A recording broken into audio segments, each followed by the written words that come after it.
So good morning or good afternoon, good evening, wherever you are. This is Andy Revkin. I am at the Columbia University Earth Institute's initiative on communication and sustainability, although of course I'm not there right now. I'm in the Hudson Valley at my house. And I'm thrilled to do yet another of our Sunday morning versions of our experiment in communication and connectivity from a distance.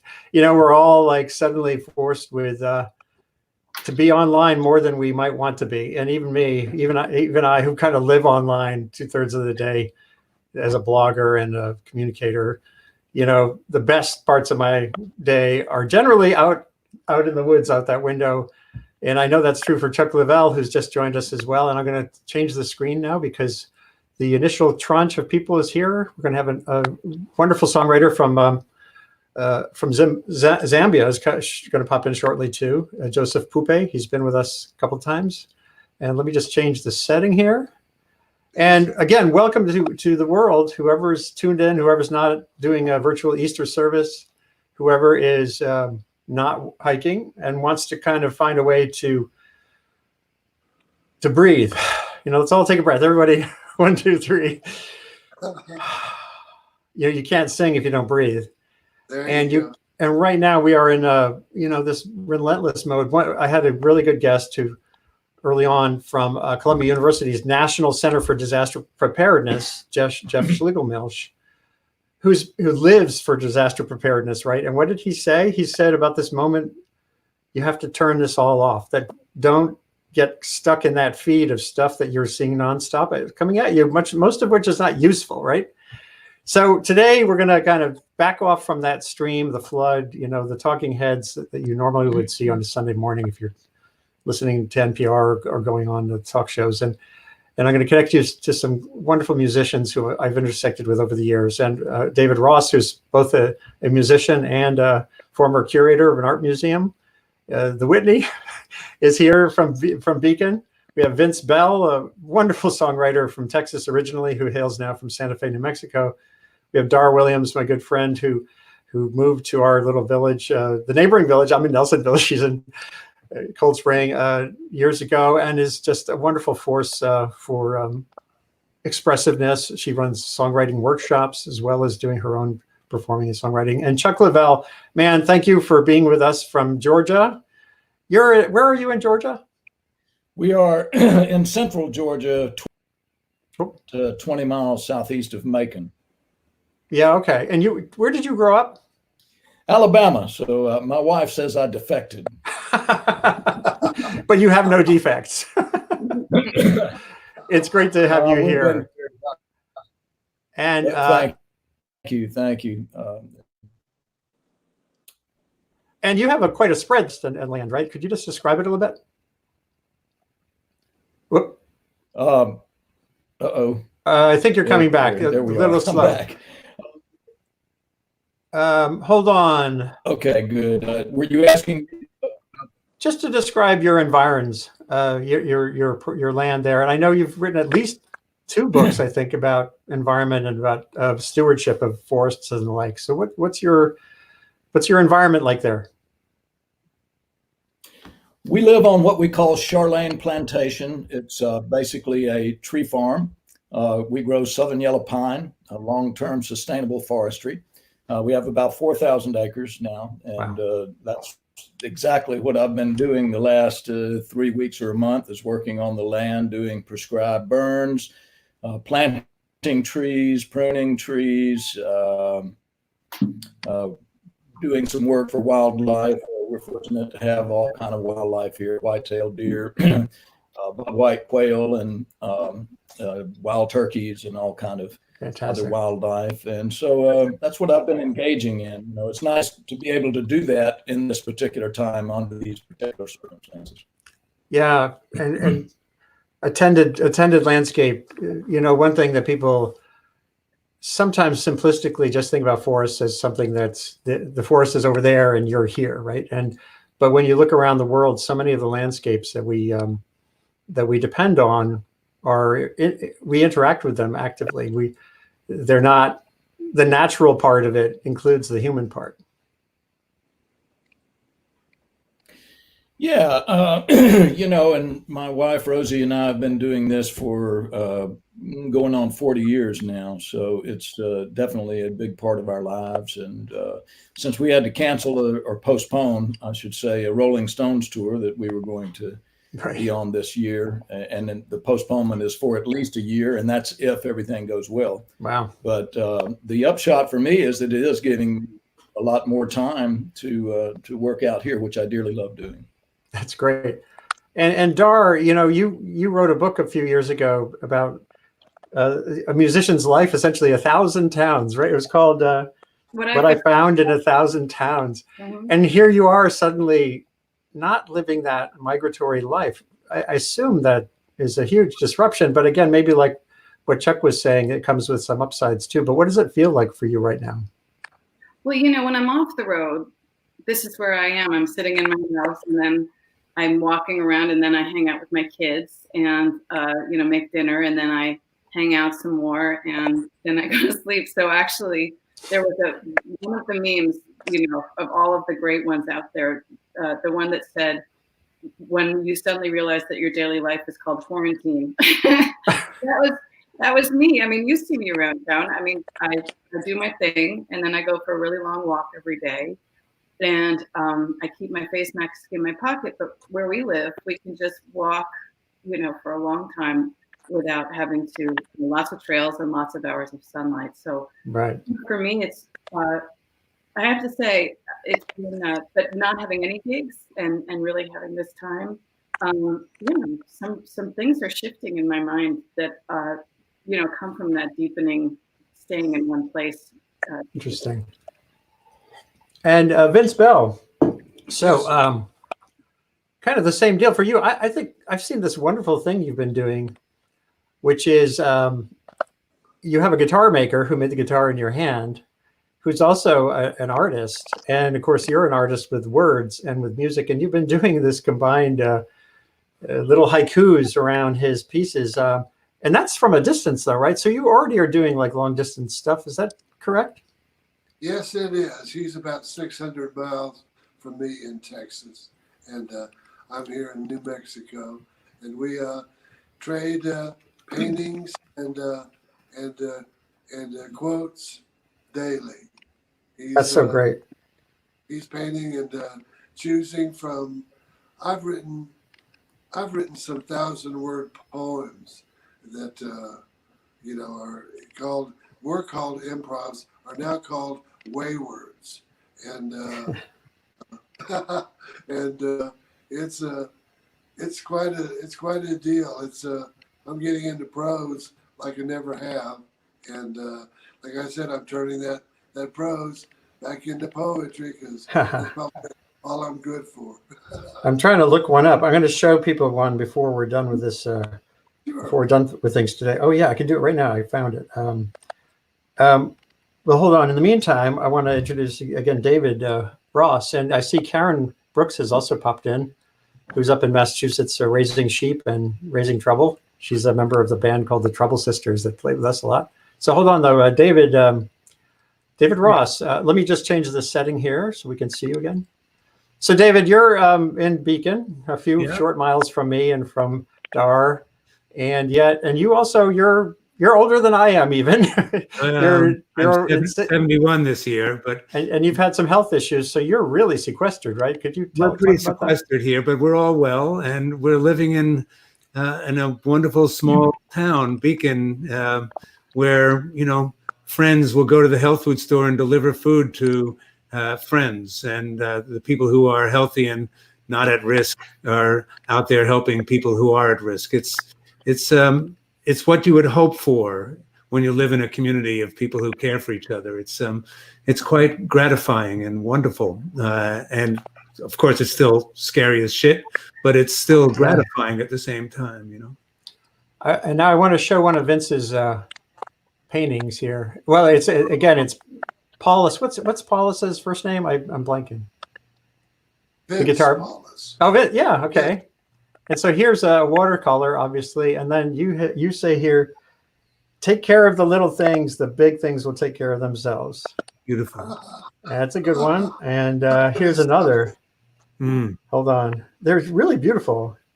Gorgeous. Consciousness is a dawn like a new day. Did I read that correctly? Consciousness is a dawn like a new day. I believe so. I think so. Yeah. Anyway, and there you are. Oh, there you are with Lyle Lovett and another gang of desperados. So let's start with some music here. I'm gonna close that screen and go back to here. And maybe Chuck, I don't know how long you can spare, but maybe you could play something on your keyboard there to start with, and then we'll sure. make the rounds. You know, it's ironic. Here we are on Easter Sunday, and the next project that I'll be doing is a gospel record. It's called The Gospel According to Chuck. I love it. And it's really to show more about how gospel music has influenced the piano and brought it into rock and roll. So that's the point of it. But since we are on a Sunday and since it is Easter, let's do this is a Bill Monroe song here. I love it.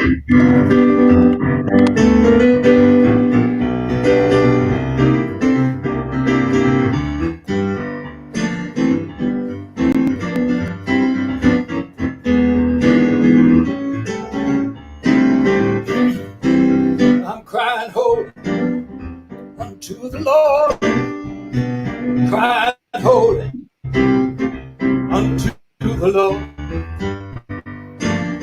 If I could know, I surely would stand on that rock where Moses stood.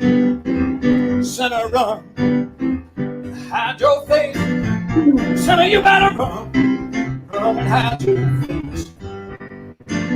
Run to the rock and hide your face. But that rock ain't no hiding place. And I'm crying holy unto the Lord, crying holy unto the Lord. If I could, you know, I surely would stand on that rock where Moses stood. All right.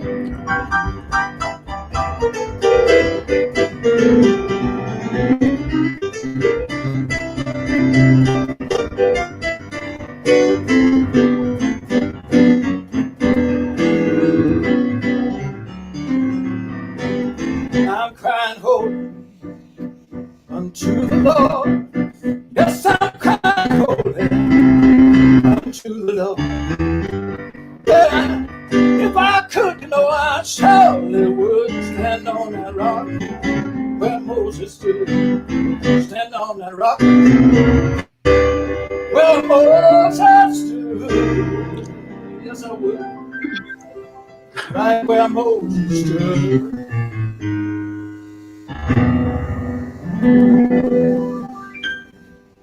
There you go.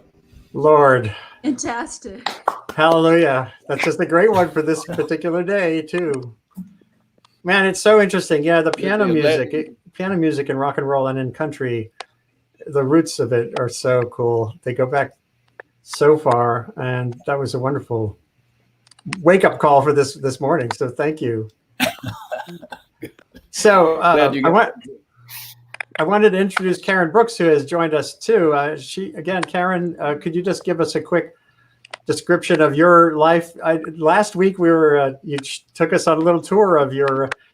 Right. You had 19 ewes, I think, and I can't remember how many lambs ultimately. Pretty great out there in rural Massachusetts. And 4 more mothers all lambed on the same day 2 days ago. That was a handful.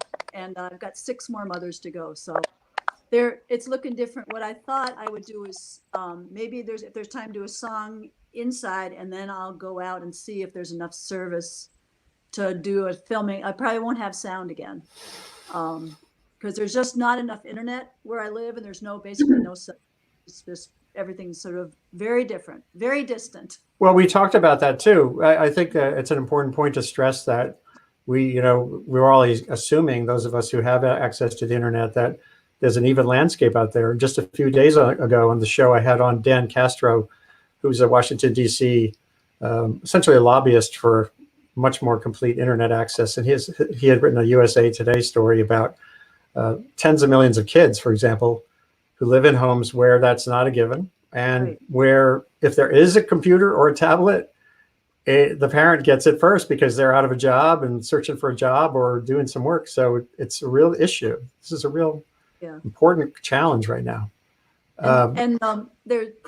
There all this business about the post office, which sounds pretty real this time. The funding for the post office, they will have no money as of August. And I can imagine our town, 90% of the people don't have internet. They can't pay the bills online. They rely on the post office. They rely on getting mail. It's what they look forward to. I can't imagine our little town of 500 people without a post office. Yeah. So that's pretty serious stuff. Yeah. Well, look at that. Dar's Aunt Julie in Maine saying hi. That's pretty great. And here's Christy Fuller in Amarillo. This is wonderful. We had a fine Texas, a former Hudson Valley songwriter is now in Texas, Claudia Gibson, was on this show the first couple of weeks. And look at there she is. Hello, Claudia. I'm sorry we can't have everyone on every time. And I hope she has a good session going on right now on the afternoons, I think, on Sundays. So Dar, well, I think Vince popped off maybe to fix something, but Dar, do you have a song that comes to mind right now? Somebody requested, Marion, who was at one of my songwriting retreats, requested a song called The Hudson. And I thought this would be a good, it's sort of like a song of thanks for a Sunday morning to our river, a river that three of us share at least right now, which is the Hudson. And this is the 1 month anniversary of the last time I played. So let's see how this goes. And it's really, it's like, almost 11. That's really early for me. Let's see how this plays out, how it rolls out. Here we go.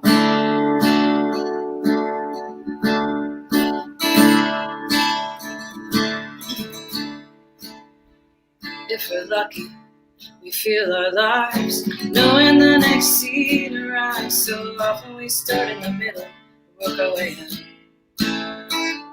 Go to some gray sky diner for eggs and toast, the New York Times or the New York Post. Then we take a ride through the valley of the shadow of doubt. But even for us New Yorkers, there's a time in every day. The river takes our breath away, and that's sad. It holds life. We thought we did it on our own. The river roads collect the tolls for the passage of our souls through silent silver woods, green flowers and snow, and past the George Washington Bridge, and from the trails of Breakneck Ridge, the river's ancient path is sacred and slow. And as it swings through our land, it's every shade of blue, to the city of the new, brand new, and that's that, holds the life. We thought we did it on our own. I thought I had no sense of place or past. Time was too slow, but then too fast. The river takes us home at last.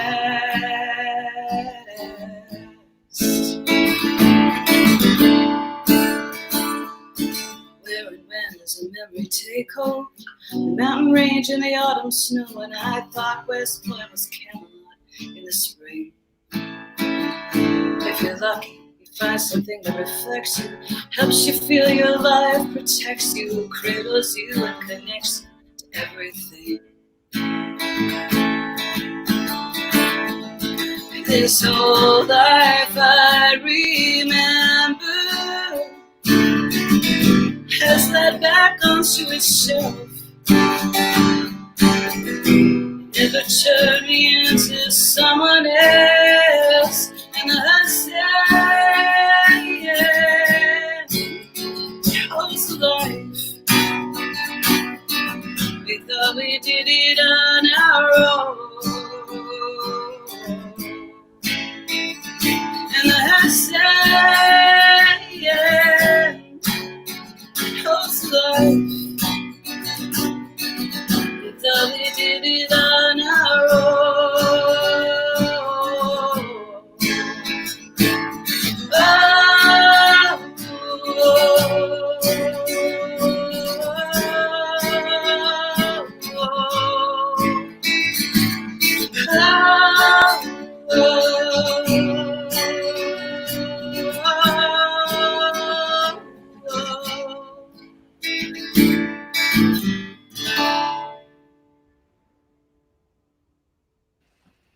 Beautiful. Oh, that was beautiful. So Vince is back, and we have another guest who's arrived. This is Joseph Pupe Oh, hey, Joseph. from Zambia, who I've met, although we have not yet met Hey guys. face to face, hand to hand, through a friend of mine who's a master's Yeah. degree student Hey in guys. Columbia. So Joseph, it's Hi. great that you could come back, man. If you don't mind, Okay. can you sing a song, or just first of all tell us how things are going? I just was in connection all through the last few days with journalists around sub-Saharan Africa, where the wave, this viral tsunami is just arriving in a big way, and it's very scary. There was a TV host in Tanzania who just died. So journalists are among the imperiled. The healthcare system there is so vulnerable already. So what's the situation right now in Zambia? Oh yes, Andy. So the wave is coming on to Africa, especially the sub-Saharan Africa. In our country in particular, just today, the Minister of Health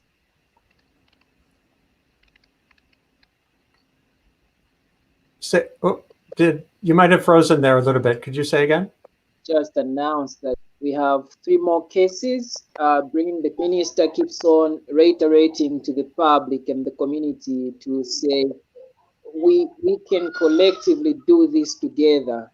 And if we stay home and take extra precaution, we'll be able to see that this is contained. And of course, our vulnerable health system again calls for more citizen responsibility or action to ensure that we don't have casual cases that could be avoided by one's smart action or smart decision. So yeah, we hope this could be tackled on collectively as a nation, both by the government and the citizens. Yeah, it's a tough thing. I did on last Monday. I did one of these broadcasts with a team in Bhopal, India, who are normally focused on reducing plastic trash in Bhopal, the city, and they turned into a network to deliver food to the poor families who now they can't go out and do the day work that they would normally have done because India is in this long lockdown, and it's a pretty tough situation. And the same thing, one of the other conditions that's also in many cities in Africa is many generations living in the same household closely. So, and no access to clean water necessarily. So how do you wash your hands, et cetera? It's a real challenge. Yeah. So you've written some pretty cool. Populations are, You've written some pretty cool songs that I've only just learned of through this webcast. And could you sing one for everybody now? Oh yes, I'm happy to sing one. So during this time, the pandemic has reminded us that we are more alike than we are different, despite us being on the different side of the campus or over the ocean. So this song is called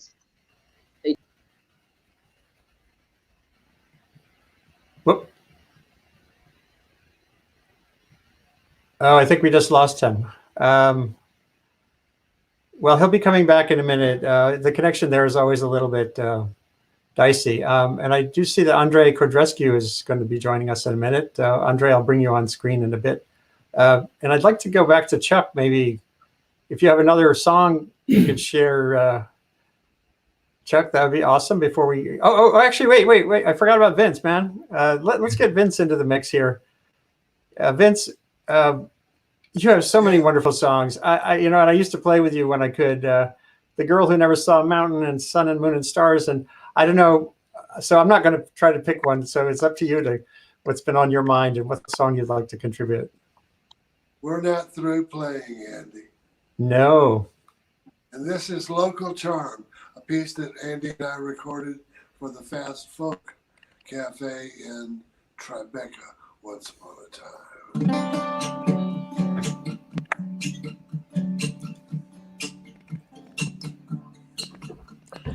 Miles and miles of twisted trash, railroad tracks in all directions, whining dozers climb like ants in holes they can't get out of.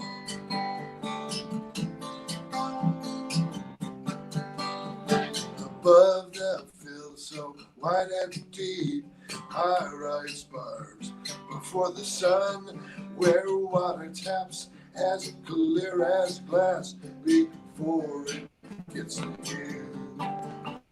Is it hot enough for you yet? Ulcered fishes, stunted plants, landscapes that defy description, tetrapods by the road you won't find in the zoo.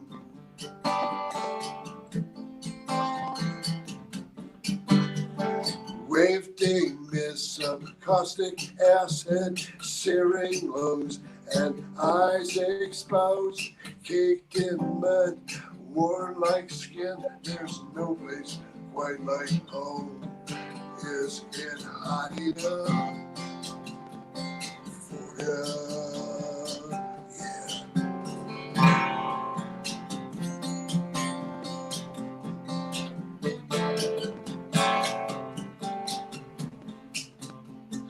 Chlorofluorocarbonize every moment, less and less, a forest where it never rains, a rain you won't get out of.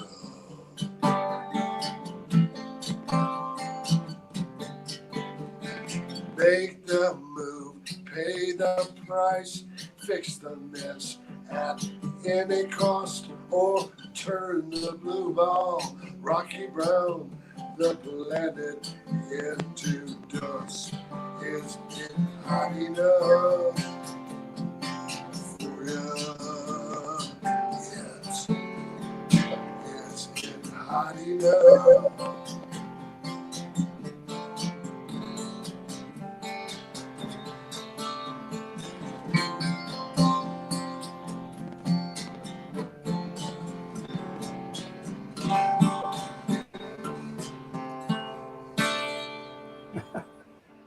Man, I just love that, especially that "is it hot enough" line. But the caustic, the words, the chemistry of that song is great, and I've always loved it. And I love playing it with you in that very room you're sitting in right now. Whenever that was, a couple of years back. So now Joseph is back. Let me just see quickly if we can get Joseph. Please, yeah. On and then Chuck, if you're okay with one more tune, but I want to try to catch Joseph while we can. So Joseph, we lost you for a minute, but maybe we could try one more time. No, maybe not.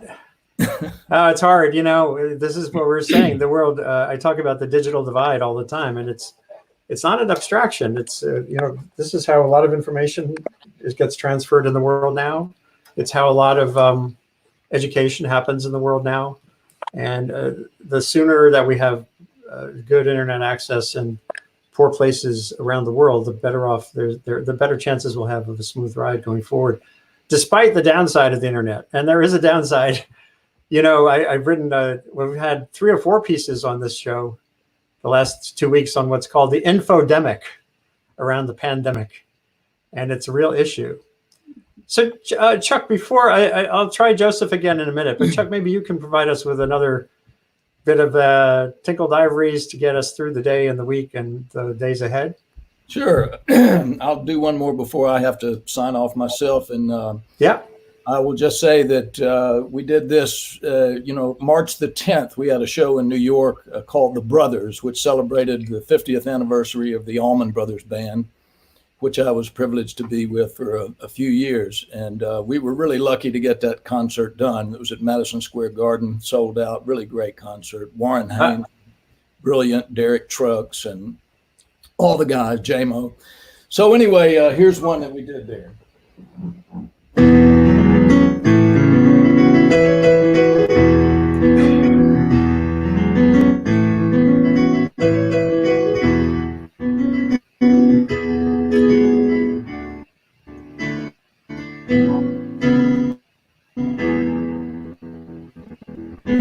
Walk along the river, sweet lullaby, just to keep on flowing. You don't worry about where it's going.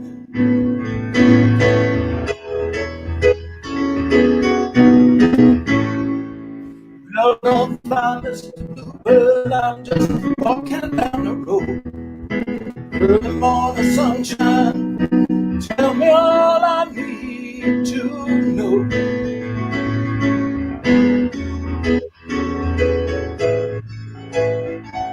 Well, you're my blue sky, you're my sunny day. Lord, you know it makes me high when you turn your love my way. Turn your love my way.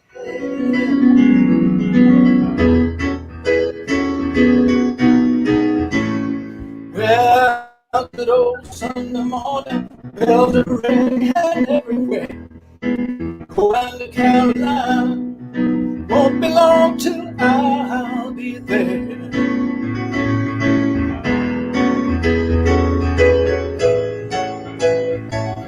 Yeah, you're my blue sky, you're my sunny day. Oh, you know it makes me high when you turn your love my way. Turn your love my way, yeah.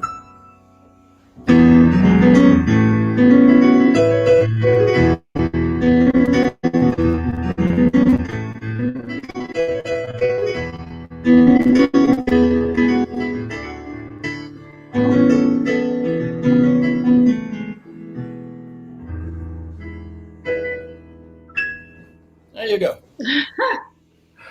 That, you know, I just was watching that show last night on YouTube, and it was magic, you know, and it's been magical to get to know you a little bit. I want to make sure everyone understands that you are way more than, I'll never say just a piano player for rock and roll bands, but your writing, the fact that you co-founded Mother Nature Network, your work in sustainable forestry, and your big heart generally are great assets to the planet. The more we can, I can help share that with the broader dimensions of the world, the better. And your network is great. It's just fantastic to have you join us. Thank you. Thanks, Dorothy. And there are a couple more. Yeah. So okay. Well, I really enjoyed it, Andy, and you guys. All right, we will, and maybe we'll get you back, you know, depending on how things go, Chuck. So thanks again. Oh, that was great. So hold on. Here's Joseph is back, and Karen, do you think you'll be able to sing a song now, or can you wait a little bit? I just want to double check on your situation there. If Joseph is on, he should sing. As long as he's on. I don't know. My internet's been cutting in and out too on my end, so we'll see what happens. Yeah, and Patrick Jones is going to sign on in a little bit too. So Joseph, let's try one more time and see how it goes. Oh, okay. I'm gonna try the same song. I don't know if you guys got it, but I'm gonna. Is it okay if I try the same song? Yeah. Yeah, with my previous, was the connection okay on your end, you guys? No. So just try it, but try it right now. Okay, I'm gonna try this one more time. Yeah.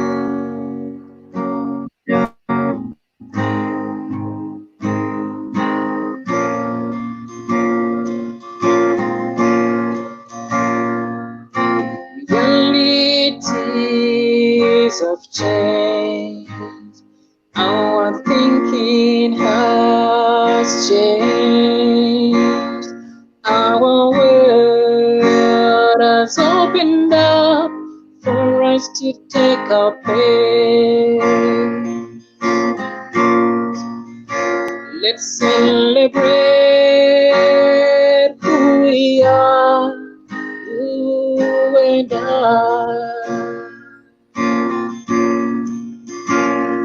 Build a future for our next generation. Let's celebrate our languages, our culture. Build a future for our next generation.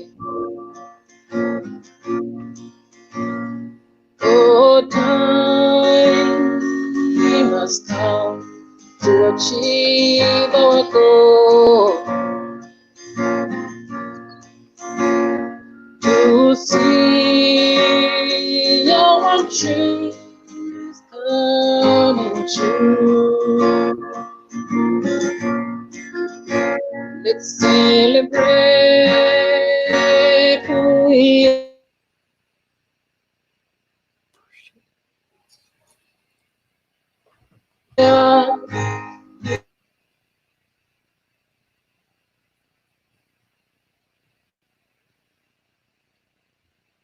Oh, he froze, I think. But that was beautiful, the extent that we heard.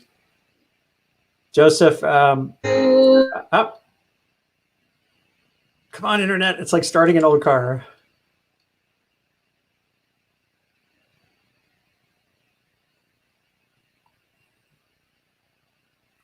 Yeah.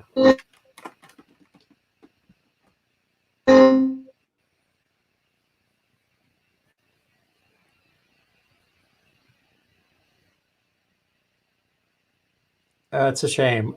We will try one more time. It's worth it because these songs are great, and Joseph's spirit is great, and getting connected with Africa, with Zambia, is great. And Holly Atkinson was asking if we can share a link to his work. I will do that. If you just search Holly, search the internet for Joseph Pupe and Zambia, you'll see also see an interview with him in a newspaper there. So just search for Joseph Pupe. And also he's been on the show a couple times, so you can hear a couple of his songs if you go back to the playlist on YouTube. I'm going to actually, I might sing a tune here before Andre Kodrescu comes on, and then Patrick Stanfield Jones. So if you don't mind, can you all hear me okay? Mm-hmm. Yeah. So there was a song about the Hudson. I'll do another one. I wrote this, got it like a decade ago. I haven't written a new song in way too long. It's but this one's worth playing. It's called Breakneck Ridge. And again, I would love it if we could harmonize, but we can't without everything getting distorted. So if everyone can mute your mics and here's a little my ode to this particular part of the Hudson Valley. It's called the Hudson Highlands. And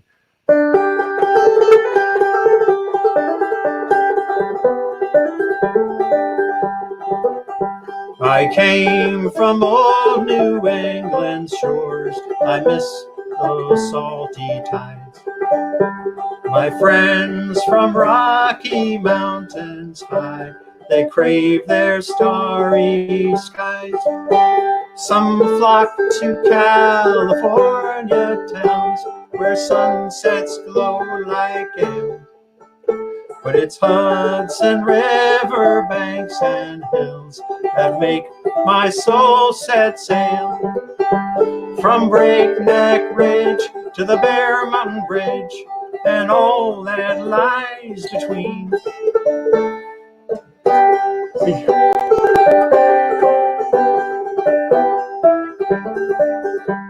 me do that again. From Breakneck Ridge to the Bear Mountain Bridge and all that lies between. And autumn's gold and winter snows and spring and summer's green. A billion years of time and toil are etched in these old hills, carved by ice and dynamite, but they stand firm here still.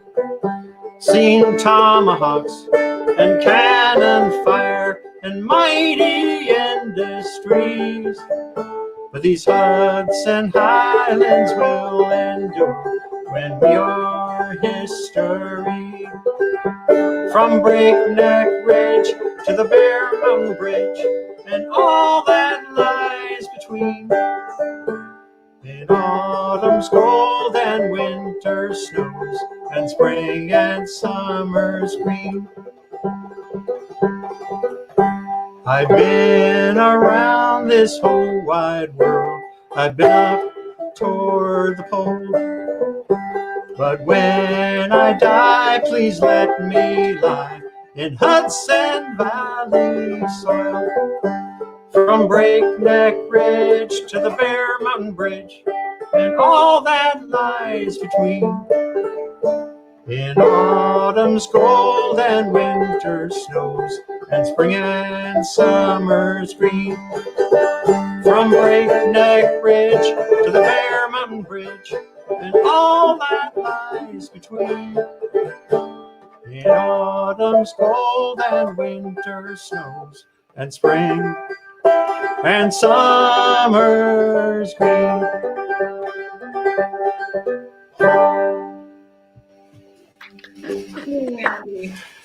Thank you. I saw David's mouth and my mouth. I know it's hard to. We're actually moving at the same time. We were both muted though. That was good. It's such a drag. It's just I miss it. I miss it. But you can sing in harmony alone. I mean, I was singing in harmony with. Yeah. And I've been trying to encourage listeners to. So that works fine. Hey, Joseph is back. Oh. Yeah. Hold on. Guys, my connection is pretty bad. I am absolutely apologizing for that, but I hope it gets better. I don't know what's going on today. It's not for you to apologize. It's great. I love it. No, it's great. It's great to have you with us. You know, again, I was saying the internet is a gift, and it's not everywhere yet, at least at high levels. Even here, we have troubles too. I want to introduce. Let's see how many of we have to. I can watch you guys. Okay, let me. All right, Dara, I'll remove you from the screen, but you can keep watching and you can weigh in with little comments. A lot of your fans have been saying hi to you on Facebook, so you could. Hello, everyone. But maybe if you have time, Dara, you could stay around, and come on the tour with Emil Alzamora when we see his studio in a few minutes, and maybe do one more song toward the end. Whatever you want, it's up to you. So just hang out. I'm here for the duration, but blank me out so that. All right, you can hang out in the green room there and have a nice Mai Tai or something. Do I do that to me, or do you do that to me? I can do it. Yeah. All right. So hold on a second. Oh, now Andre has gone, but we have Patrick Stanfield Jones coming in. Oh, hey. So Patrick, hello. We had some problems with you the last couple of weeks, so I want to make sure you get time to sing a tune. How are you doing, first of all? I'm doing good. Can you guys hear me okay? Yes. Pretty good, yep. Hi, Patrick. Well, hey. I'm looking up at a TV screen. Oh, no. That's new technology. Hello, you guys, all my breakneckers and Vince. It's great to see you too. Yeah, right. You guys, you played with us with Vince when we were at the Dogwood, I believe. Yeah, Sun, Moon, and Stars, man. You know, how you feeling? Doing okay? Hold up for a second. I'm still getting my. Hey, Vince, I think you might be muted. I couldn't hear you when you responded, Vince. Say something down there in Santa Fe? You're not. Yeah, we can't hear you. It's funny because you're not muted here. Vince, could you pop off and pop back on? Cool.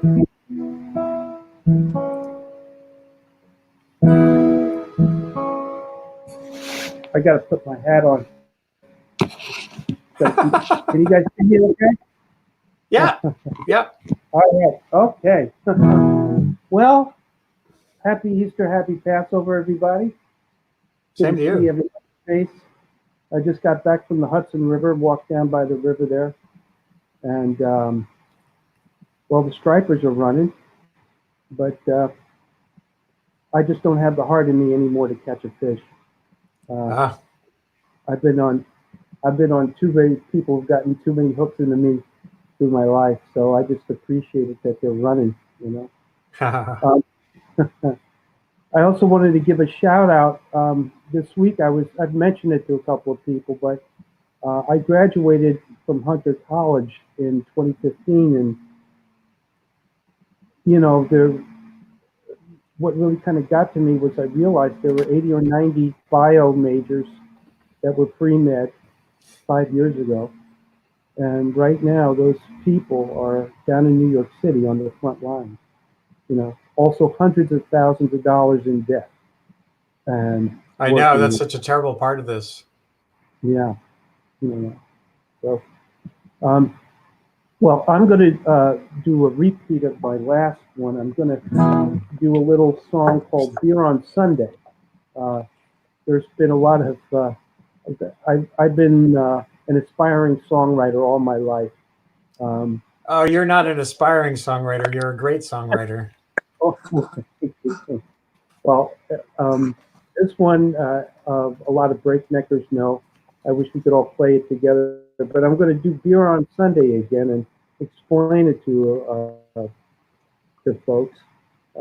It was written when I was in Switzerland in 2016 in January, while everything was getting hotting up for the election, and I just got so exasperated at all the rhetoric that was going on, and the eloquence and the amount of verbiage that was spewing through the BBC, you know, from back home, just made me so exasperated. I decided to write a very simple tune to explain how I think I felt, and I think a lot of people can feel the same way. It's not a negative song. It's an unrealistic song about an idealistic world, and so it's called Beer on Sunday, and it harkens back to the times when I guess an imagined American that we kind of romanticize about, but it deals with happier times and wishing for people to gather together on Sunday, wishing for things that I just have had to accept might not be except only in my mind. So kind of goes like this.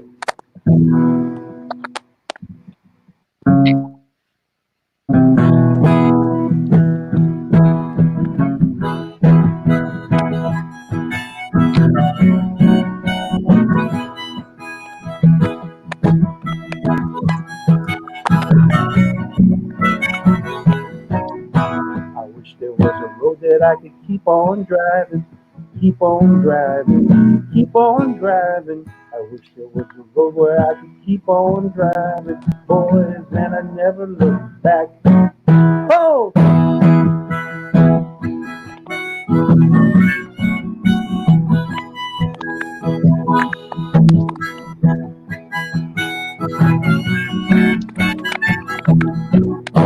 I wish there was a tree that I could keep on climbing, keep on climbing, keep on climbing. I wish there was a tree that I could keep on climbing till the sky was the back of my hat. Well, I got a ride where the four winds blow. You turned around and didn't want me no more. You were kind of fickle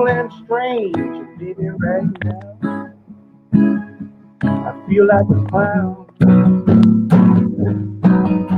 I wish there was a woman that would always love me, never snub me, and always hug me. Wish there was a woman that would always love me, make me a happy little chap. Oh!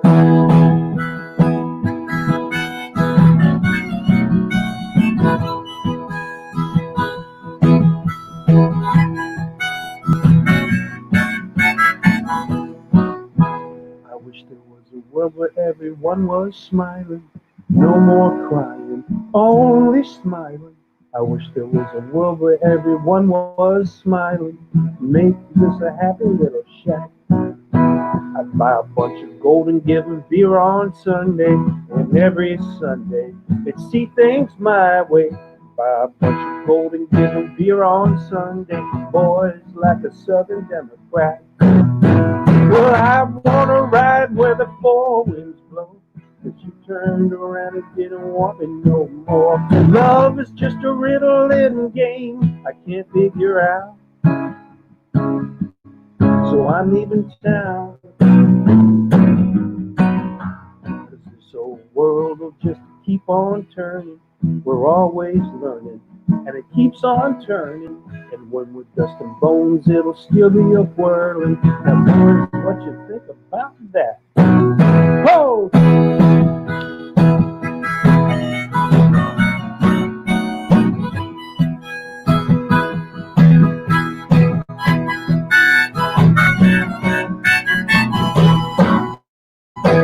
I wish there was a road that I could keep on driving, keep on driving, keep on driving. I wish there was a road where I could keep on driving, boys, and I never looked back till the sky was in back of my hat. I could be happy like that. Yeah, boys, I'd never look back.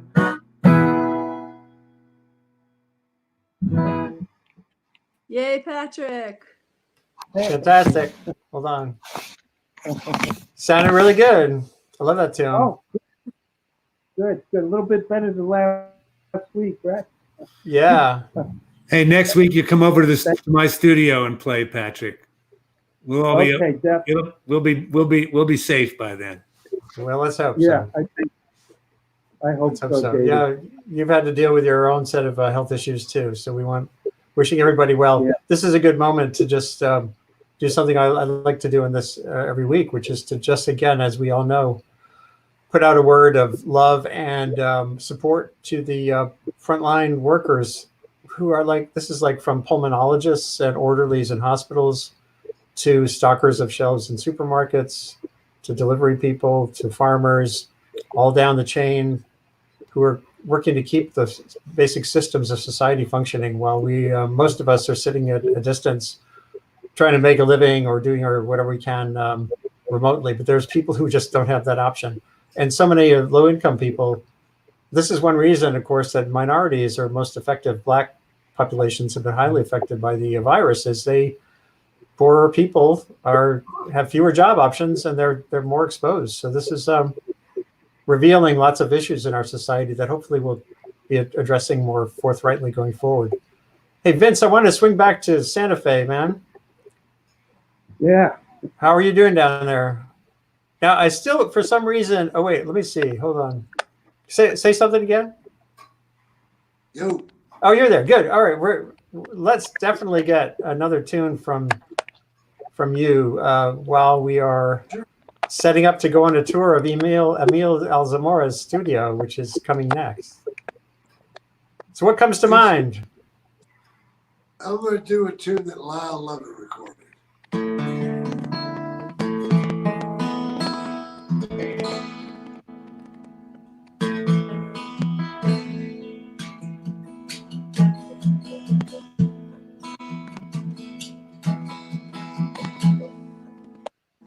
I've had enough of words and games. I don't think I know you. I can't forget your name. Your eyes are clear. The way is straight. The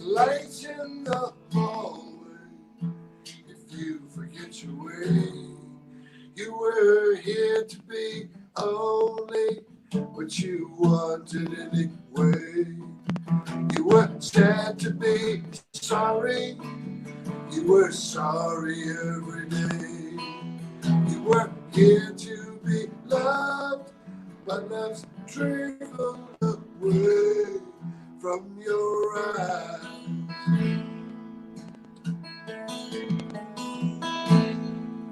From your eyes.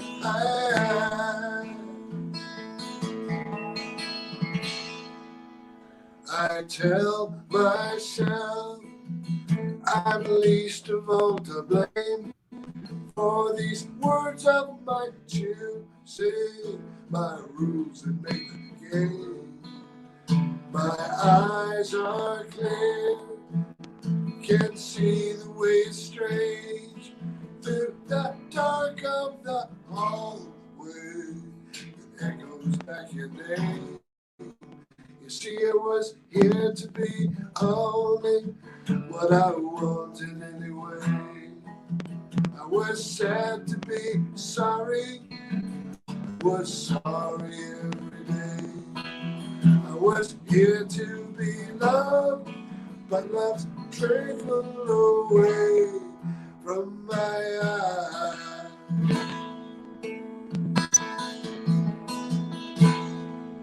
From my eyes.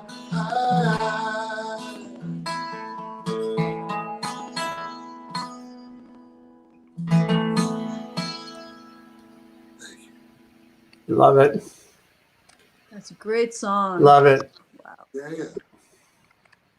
Thank So- you very much. Yeah, we got to get you back to New York once things are mobile again to do some more music here. Absolutely. And then I also want to help see if we can get those beautiful watercolors and little haikus turned into a book. I'll try to work with you on that too. They're pretty cool. Easy enough. So Easy enough. I'm going to introduce Karen. I'd love you to sing a tune from rural Massachusetts. By the way, I mean, when you pulled From a Distance out of your hat, was that a week or two ago? Couple weeks ago, yeah. It was. I mean, I don't know if you already had a song in your mind, but that song is so appropriate to this moment. It just would be. Yeah. It's up to you. It's your moment.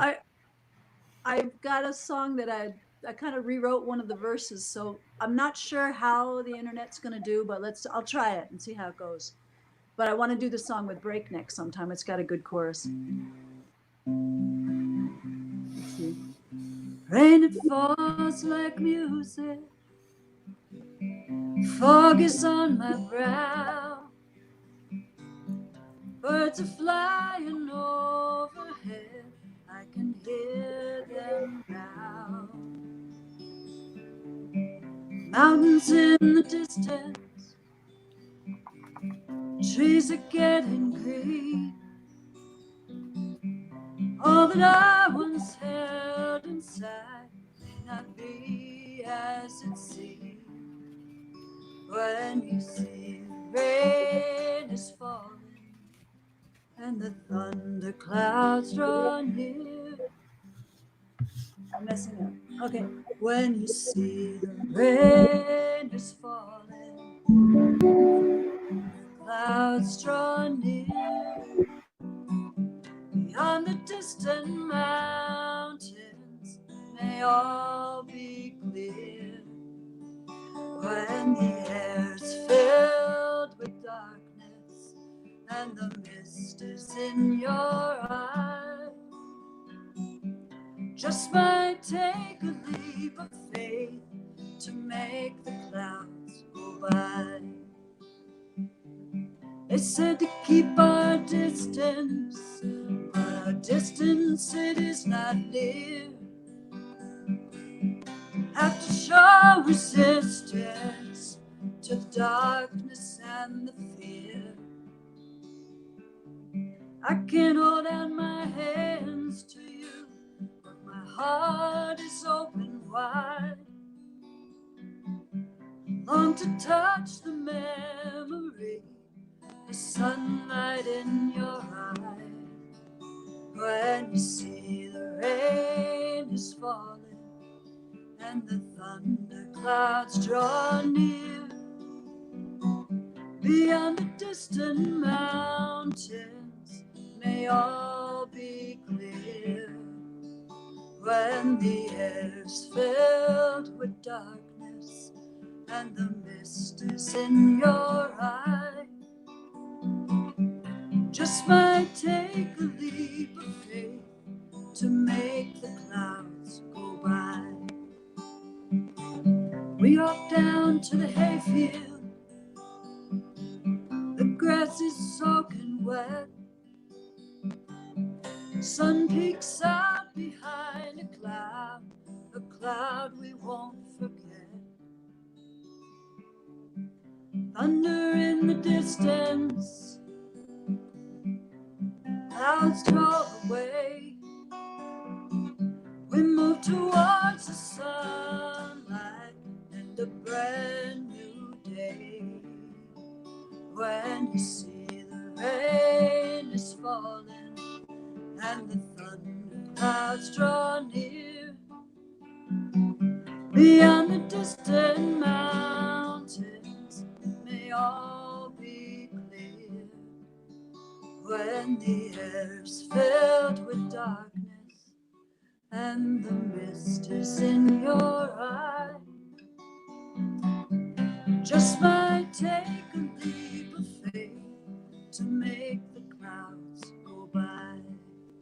I said it just might take a leap of faith to make the clouds go by.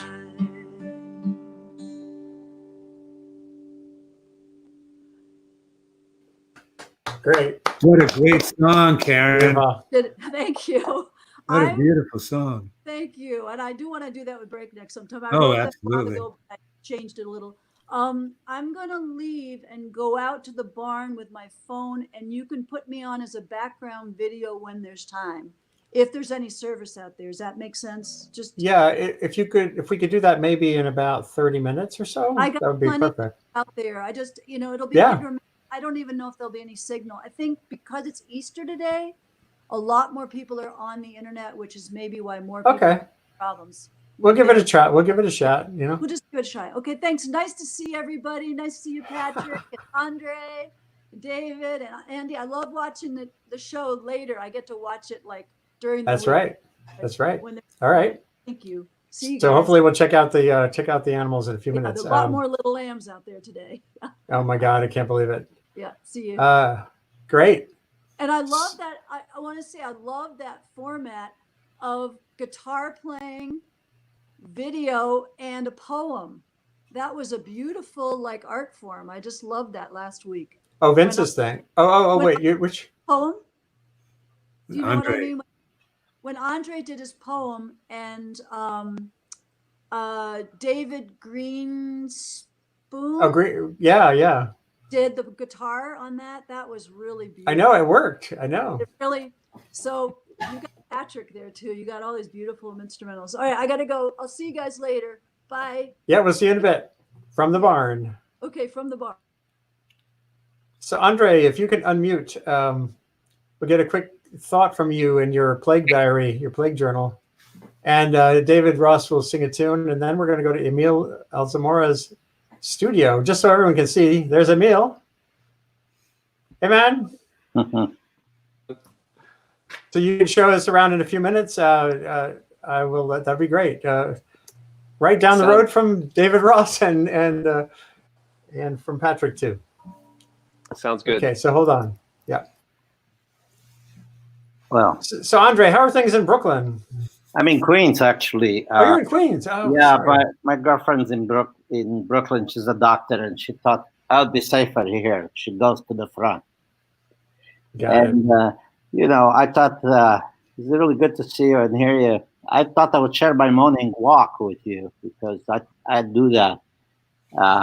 I go straight on Yellowstone Boulevard to Apex, and the Apex of what?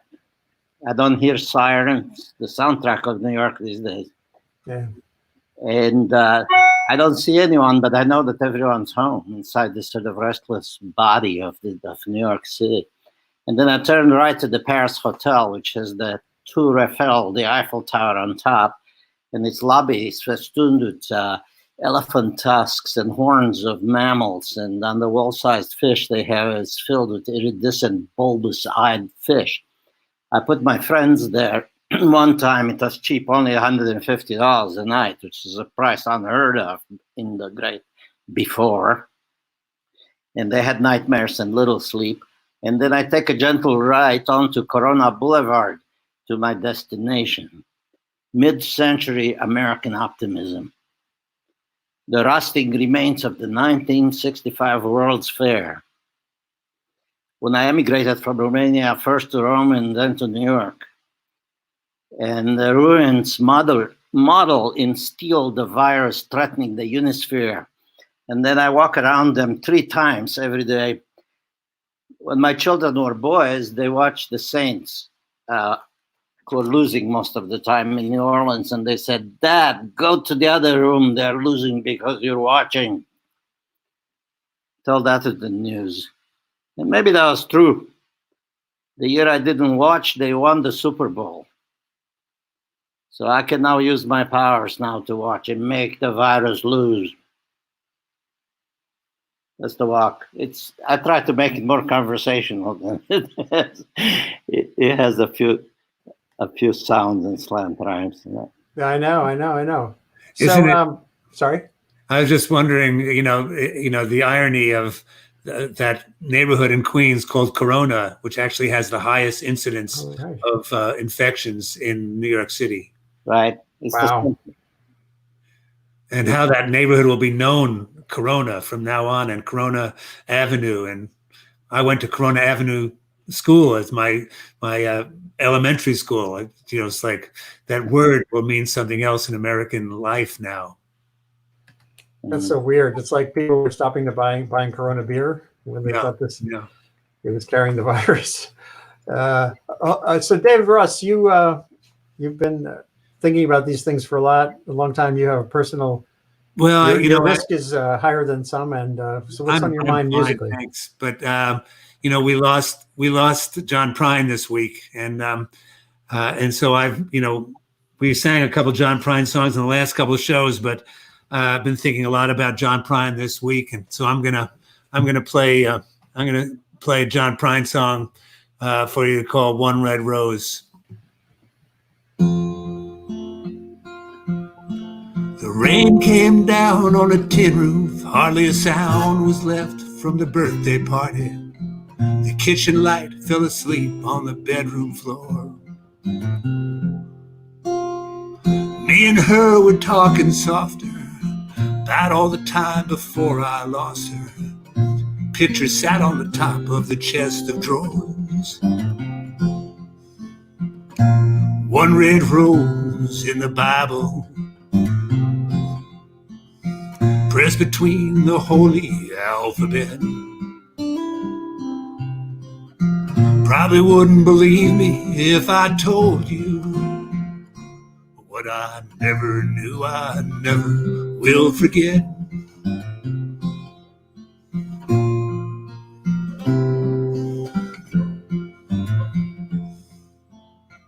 Rainy nights get dark real early. Her dress was soft, her hair was curly. We danced around the table to the old banjo. Rainy nights were made for lovers. We lay there still beneath the covers, and I ain't never felt like that before. One red rose in the Bible, pressed between the holy alphabet. Probably wouldn't believe me if I told you what I never knew, I never will forget. One red rose in the Bible, pressed between the holy alphabet. Probably wouldn't believe me if I told you what I never knew, I never will forget. What I never knew, I never will forget.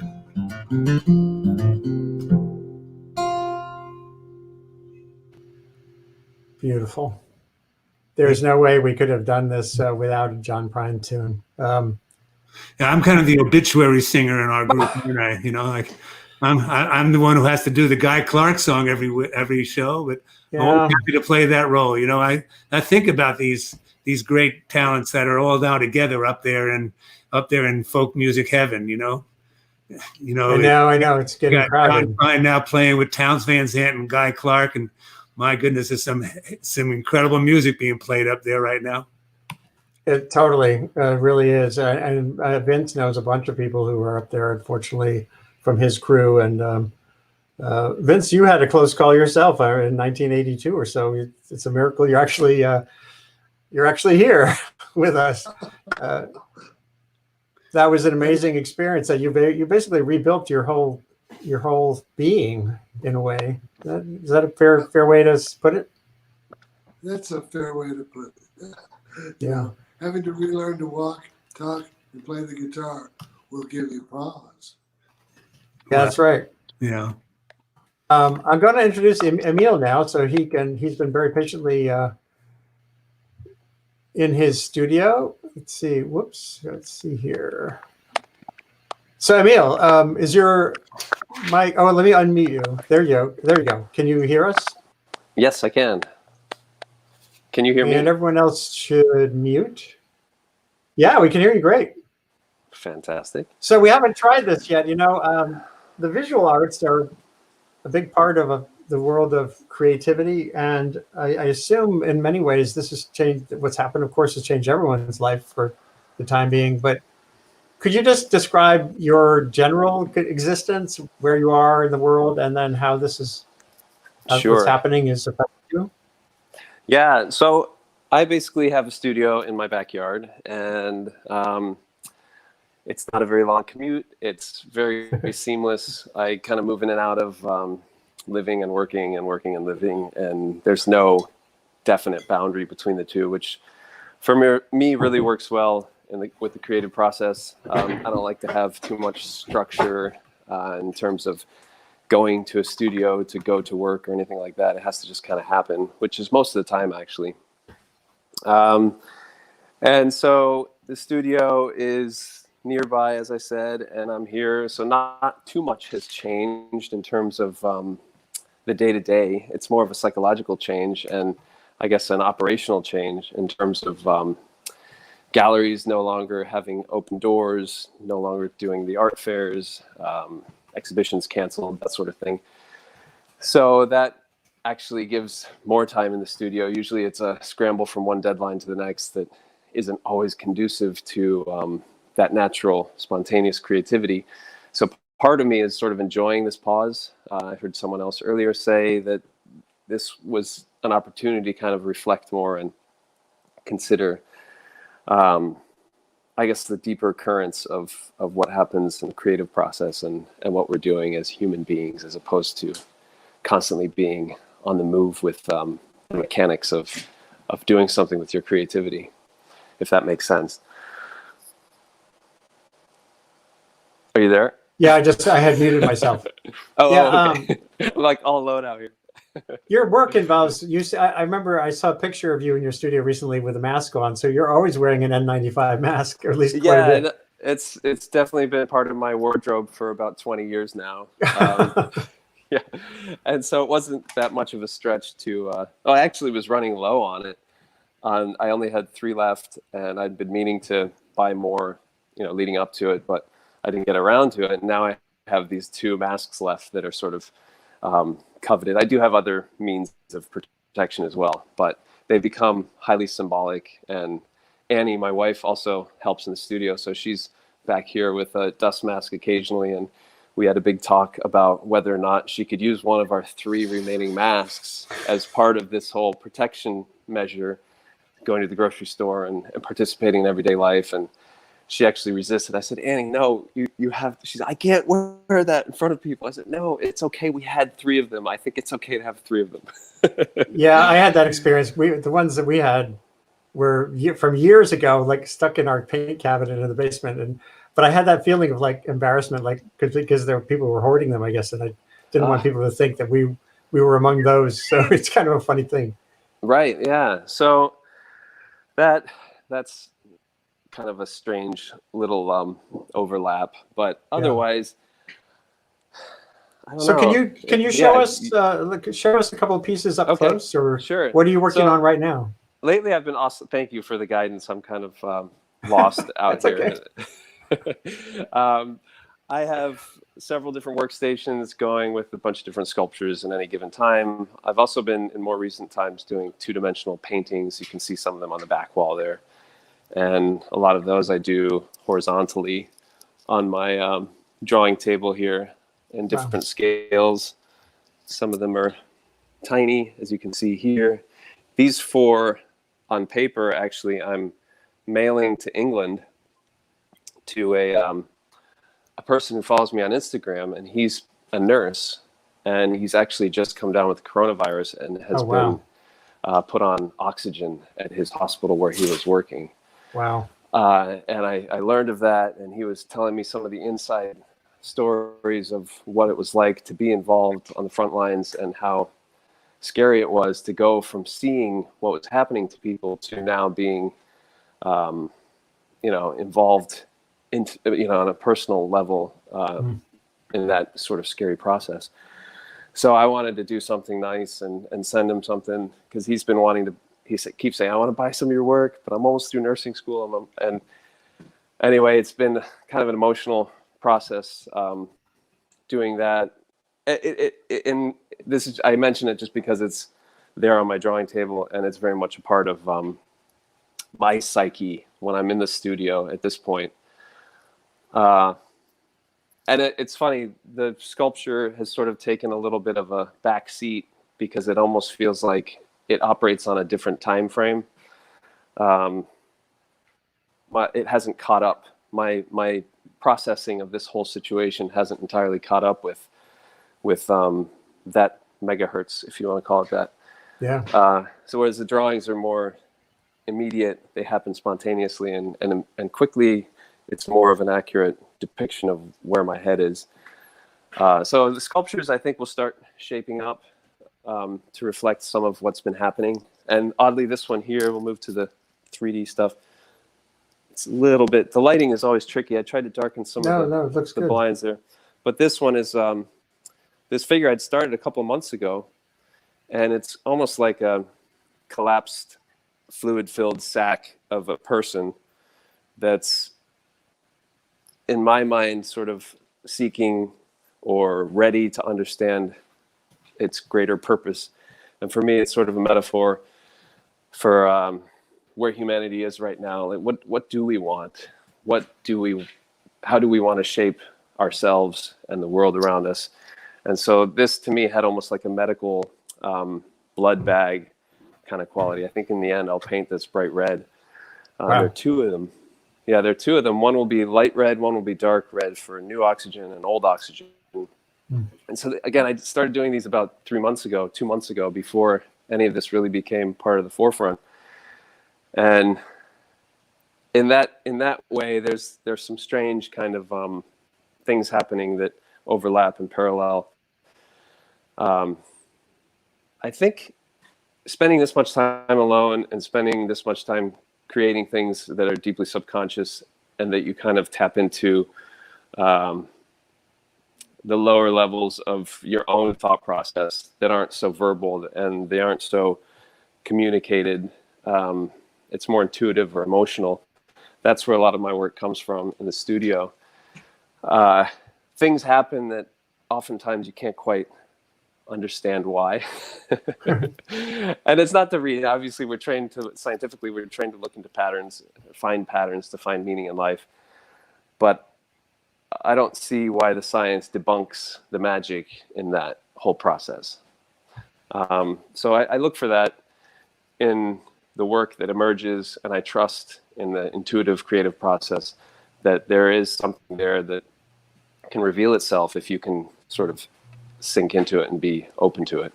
So David Ross, you ran a couple of museums in the past. You teach at School of Visual Arts still. What do you have any questions for Emil? Well, I think it's great to see your studio, Emil, and cool. Thanks. To get a sense of your process. You know, I can understand how the kind of lag time between making a sculpture and relating to the day-to-day understanding of of the world is complicated, and I love seeing those drawings. Would you show us them a little bit more and talk about what's going on with them a little bit? Yeah, this is another fun little set that I did. How are you making those drawings? They're done basically on panel, and I use paint that's thinned, and usually with a glove. I usually wear gloves, and that's the other, personal protective wear. Right. Rubber gloves that I have quite a number of because I'm always sort of burning through them, and I try to conserve them as much as possible anyway. So the leap from sculpting to pushing pigment around on panels was not a great one, and I started doing this about 1.5 years ago, working in this kind of sculptured, three-dimensional capacity in terms of how these drawings and paintings come about. Sorry if you can't see these that well, but we get the idea for sure. Yeah. Well, there's great motion in them. They really seem to be like totally alive, and and you're capturing a sense of kind of movement that's very different from your 3D work. It's interesting to see that other side of your practice. Right. Yeah, and it's been a lot of fun to really dig into, especially after having informed myself with about 20 years of sculpting experience. Bringing that, I used to paint more in college and earlier days, and then I sort of gave it up for years and years, and then more recently coming back to it with gloves and no paintbrushes. It seemed to be kind of a natural sort of exploration. So it's kind of finger painting in a way, huh? It really is. Yeah, it's definitely finger painting, and time is part of it. As in sculpture, what you put on earlier is clearly going to be further back. So there's almost like this progression of space within the drawing, and pressure, surface, texture, friction, all these different things that are very much attributed to three-dimensional forces, I think come into play, obviously metaphorically on the two-dimensional plane, but not entirely metaphorically, because a lot of it is actually happening in a literal sense. There is a lot of that physics at play with making paintings this way. Well, I've always liked the idea of drawing in relationship to kind of musical practice as well, because it's sort of you really are inventing as you go, and it's all about real time. And there's something very special about art that brings us into your consciousness in real time, and that's the great thing about any abstract work, is that it's not really abstract. It's a portrait of your consciousness at a certain moment. Absolutely. Dar, did you have a question? No, I just was thinking, it's so beautiful. And when you were talking about kind of feeling that intuitive connection, and you're talking about that too, David, and that's such a beautiful way of saying it. It's not abstract. It's a portrait of something that's unfolding in real time. But, I also feel like what's happening right now is something is happening. I'm looking at the world differently, as you say, the digital divide. I'm looking at public transportation. The people who use public transportation were more exposed to this. This has really shown a lot of divides. And I feel like that awareness is going to be percolating inside me for a long time. This is going to influence me. So on some level, I'm still, writing what I was thinking about 6 months ago, because I'm just beginning to put all those multi-focused pieces together, and 6 months from now, this new awareness, because it really is about the way what has been manifested in terms of the divides in this world by this disease is really affecting me. And I just know that something's happening down there, and it's going to come up later. So I love, Emil, the fact that in real time you're exploring this, and you're also kind of allowing it sounds like you're allowing those tectonic plates to also shift for later works. Because definitely, Dar, you're absolutely right. And in the years to come, in decades to come, this is a paradigm shift that we're going through now. And in the same way, we never looked at art after the Spanish flu of 1918 had an enormous impact on the world of art and literature and music. This is going to have an amazing impact it's a sad thing that it takes this kind of an event to have that kind of a global impact. But art and literature and music will never be the same after this time, because you can't ignore it. Even if you try to ignore it, ignoring it becomes a way of dealing with it. In the way that Matisse tried to ignore the Second World War by making beautiful paintings. Well, we understand what he was doing, and we appreciate that. The same way that there were people who recognized the horror of war and brought that into another whole generation of art making. The next generation, my students at SVA now, they have no idea what they're going to do with what they're living through yet. They're 23 years old. They're trying to understand what's happening. Yeah. They're trying to bring that into their work. Same thing with songwriters and poets and novelists. It will all come out, and it'll be an interesting record of this time that we'll explain to our grandchildren, that our grandchildren will explain to their grandchildren. Right. And there's this thing about the handle, like, where are you going to find that handle? For me, I was like, I can't get a handle on this. And then I thought my friend Larry Campbell was going to, pass away. He had a really terrible case. I don't know if you guys all know Larry Campbell, an amazing musician and person. And suddenly I was writing a song about him. And then I couldn't, I couldn't get the handle. And then I saw, Andy, I'm sure you saw that they can see that the Himalayas from northern India right now, and I couldn't for decades. And I thought, that's a handle sort of artistically, like, how can we get back to a lifestyle where we can see the mountains in the distance? But how can we live in a way that we can, take out the smog so that we can see the holy mountains? And it's like you're just trying to find that thing so that you can fold and sift this new experience into, into the way we're going to go forward. But, I love hearing you talk about art, David, and I love your art as well, Emil. So I give this back to you, Andy. Well, I just want to mention one other thing that comes to mind. There's a colleague of mine, the chairman of sociology department at Columbia, scrambled 2 weeks ago to build a learning space this is for teachers and students, or anyone with skill sets who's at home, to become a teacher. It was called youthremote.learning.com, youthremote.learning.com. And Seamus Khan, the professor who's the head of sociology, within days, he created an online class in how to be an ethnographer, so that for kids who are at home right now, to be able to chronicle the world around them in a way that's sort of methodical, the way an anthropologist or an ethnography practice would do, so that the history that's unfolding can be captured. They could be contributors to this right now, even as young people, as secondary students. And they were pretty cool. Yeah. Yeah, that's amazing.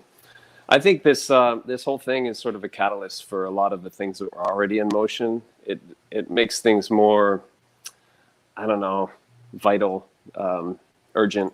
We don't get as distracted by, I think, a lot of the fluff and the frivolous kind of aspects of the internet and of our social mediocrity. Social mediocrity. I love that. Right. I don't think I've heard that. Social mediocrity. Oh man. I like to play with words too. To me, it's like sculpting, kind of mishmash them, much to Annie's dismay. She's like, no. But my brother's he's more into it than I am. But no, I do think that it's hard to post frivolous things now. It just doesn't make sense. It's not the world we live in. So, and likewise, I think the art we will make, it can't just be candy coated, like pop, snarky, sarcastic. I think we're looking for something deeper. We're looking for a bigger question, answers to a bigger question, or at least we need to start wondering more deeply about what it means to be human and what it means to be connected, what it means to live in the world that we live in, our resources, not wasting as much. That's astounding how much we waste. It's a good way to put it, Emil. And it's one of those moments where artists and poets and musicians have to rethink what the nature of their job is. What is the job of being an artist now? And whether you come back and say, well, it's what it was a month ago, or whether you change it, it's the idea that you have to rethink the nature and direction of your practice. What a gift that is, a moment where you are forced by social reality to rethink the nature of your practice. To think of it as a gift is a wonderful a way of dealing with the pressure and anxiety of this moment. But it has to happen. You have to do it, even if you wind up in the same place. There's no human who cannot rethink what it is that they're doing, because it's true. Of what Dar was saying too. You see things you didn't see before.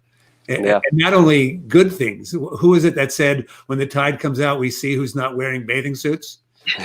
I'm not sure. That's pretty interesting. I like it. Yeah, that's good. We see a lot about people who pretend to care, who pretend to be clothed, and we can see how naked they are, including the people who, unfortunately, who are running our nation right now. Oh, yeah, so true. Yeah. So we're going to change tacks here a little bit. I want to show something. Speaking of this question of the moment, Irene O'Garden, who was on this program recently, I saw her in the comments too earlier, is a poet who she said something a couple of weeks ago that was so incredible about where we're at, which gets at just what David was talking about too, that depending on how we choose to act in this moment, it could be, rather than a great recession, depression, collapse, an era of the great compassion. Those were her words. As human beings, there's so much to treasure in what we do. We're all kind of checking these headlines and going, oh, recession, ooh, depression. I want to put out there a new definition of what this time period is. Instead of referring to it as like the Great Depression, I think it's the period of the great compassion. The thing that is already opening up is a flood of compassion, the likes of which the human race has never seen before. Because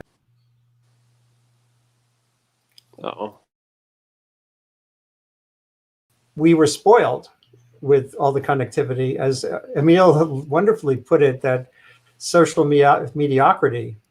And now, whether we're online trying to find the best of it, or when we get back offline and actually face to face, perhaps it will be enriching a sort of sense of the real deep hug, the deep embrace of people who you might otherwise sometimes have a difference with. Getting past that seems to be a big part of where we're at.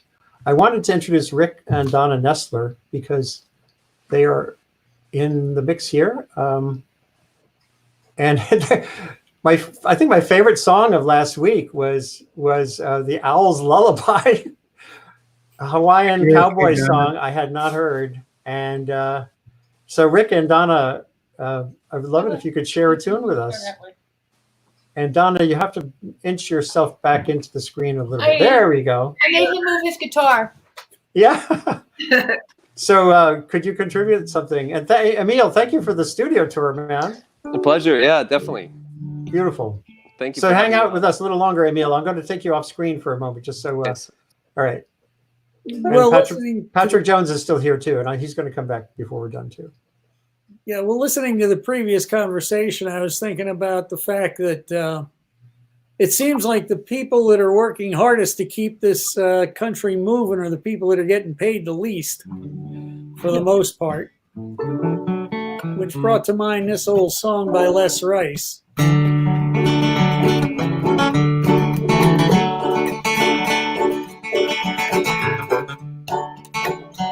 I've traveled across this country from shore to mighty shore, and it really made me wonder what I heard and what I saw.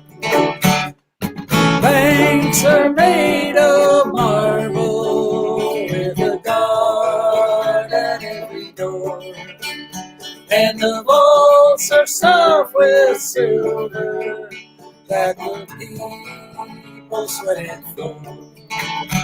I saw the weary farmer plowing up his lawn, and I heard the auction hammer knocking down his little home. But the banks are made of marble with a guard at every door, and the vaults are stuffed with silver that the farmers sweated for.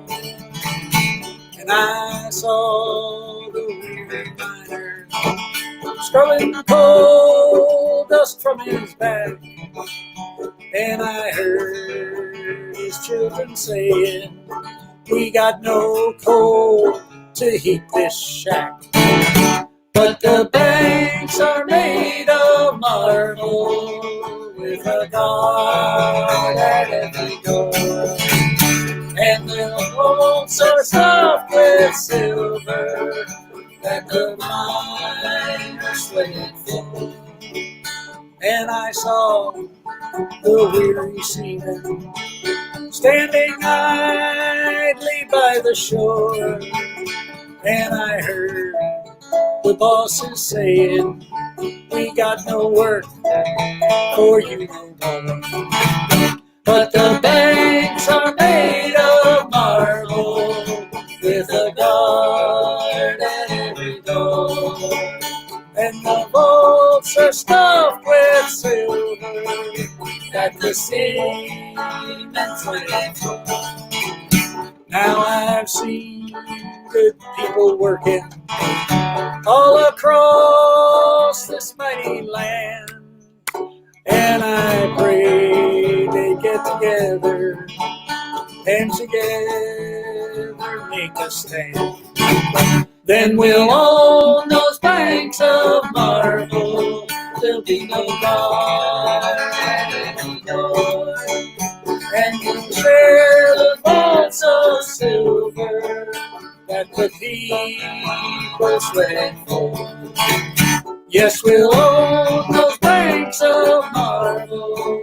There'll be no guard at any door, and we'll share those vaults of silver that the people sweat for. Wow. So great. Oh man. And I miss us singing these together, you know. Until we have like super high, like 10G connectivity, I think it would be really hard to do live harmony. But boy, would it be great if we could, because we performed that on the stage at the Town Crier, and it is the most rousing song. Yeah. And I just tweeted that lyric, the vaults are stuffed with silver that the miners sweated for. I mean, the farmers sweated for. We are in a world that's still a little bit upside down in terms of how we value work. We had a session here this week on ecological economics with Herman Daly, the father of ecological economics, and some young scholars, in which that exact issue, especially the gender issue too, was expressed, that women do so much work in our society, especially now, caregivers, that is not valued in our economics. And this might be a time when that can start to shift. That was the question. We've had 2 sessions with Herman Daly on this show, and there'll be many more. This is not just on Sundays. It's every week. I've been trying to do 2 or 3 of them during the week. We did sessions this week with the two top former national intelligence officials on the intelligence failures that led to this, both escaping China without China adequately conveying what was going on, and then, of course, steamrolling the United States with an administration that just had no clue to the urgency, even though the urgency was clear-cut right in our face. Dar, I didn't know if you might want to contribute another tune before we end our... I put away my guitar so I can make some espresso, but I'll be right back. Well, hey, wait, priorities, that's a really good one. Coffee. Andy, how do we attend your other sessions? Well, there's... You can, I'll put it in the comments things. There are 2 easy ways to sign up. You follow me on YouTube, ANREVK, or on this thing called Periscope. Hold on, and I'm going to post this on the screen. So yeah, I'm on YouTube, youtube.com/ANREVK, and this Periscope is a popular video platform that's especially for people who are on Twitter. It's pscp.tv/Revkin. There's going to be this is also new. This is also new that I haven't had time to catch up and create a mailing list and all that stuff. So it's kind of a drag. And so Dar, if you have a song, and then I see Karen Brooks is going to show us her animals, our brethren who are non-human. But I got to blank out somebody for a minute. Hold on, here we go. just so people can see. Maybe Dar, while you're singing, we can. Oh yeah, let's do that. Okay, I was going to do a mental. There they are. Oh, I was going to do a mental health ballad, but you know what? seeing Rick and Donna, Rick wrote the river that runs both ways. He did. And that is the anthem of all the children here in the Hudson Valley. I mean, you wrote the anthem for kids to sing. That's the thing that you learn when you live in the Hudson Valley. So I'm going to do another Hudson Valley song. We're not going to say no. This is called Storm King. It's also nice and short. And it was for an album of Pete Seeger's stories that were set to music by different musicians. And I heard one of his stories, and I was asked to write a song to surround his story about talking to Joni Mitchell about Both Sides Now. He wrote this letter to her saying, I love that song, but here's an extra verse you might want to try. and actually, before you start, I'm just going to say to the folks who are watching right now, this is a good time to share the whatever portal you're looking at this through. Share it with a friend or share it on Facebook, because we have another 20 minutes or so. And Dar Williams is gifting us with a song by Rick Nestler, who's sitting right next to her virtually. But so share away. Yeah, so I want to dedicate this to you and Rick and Donna and David. And it's so nice to meet you, Vince. I mean, this is incredible. So anyway, this is called Storm King.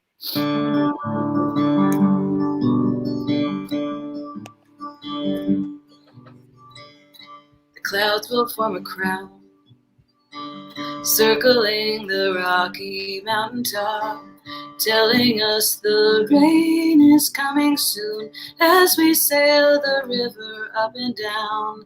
The Storm King has borne the seasons all, worn them upon his brow. He guides the watchful boats below. I am the Storm King now.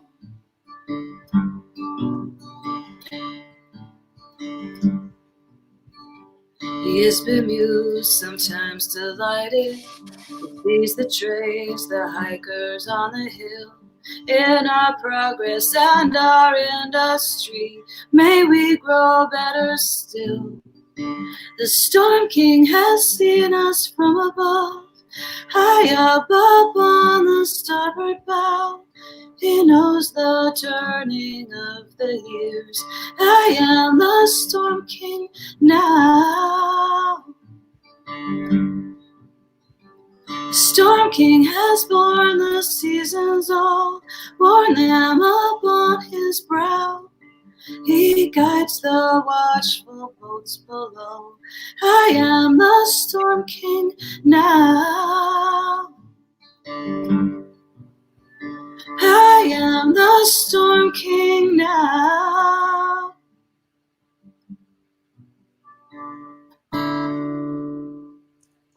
Wow. Just beautiful. I've always loved that song. It's such beauty. Well, love to you all. It's great. Well, and to you. This has just been fantastic.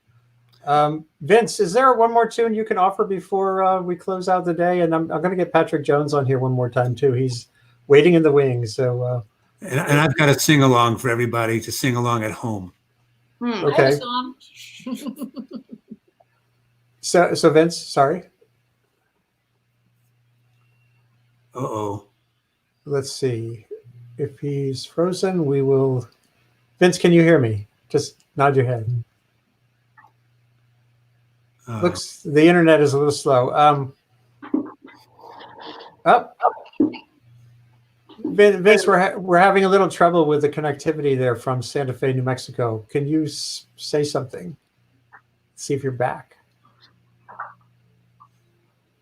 We'll wait. We're going to wait on Vince because it's a little laggy, and that would be a shame to miss that. Patrick, can you hear me? If you could unmute yourself. Let's see. Patrick, you have to unmute. Oh, yeah. Yes, you're like us all these days, these older fogies. Pat,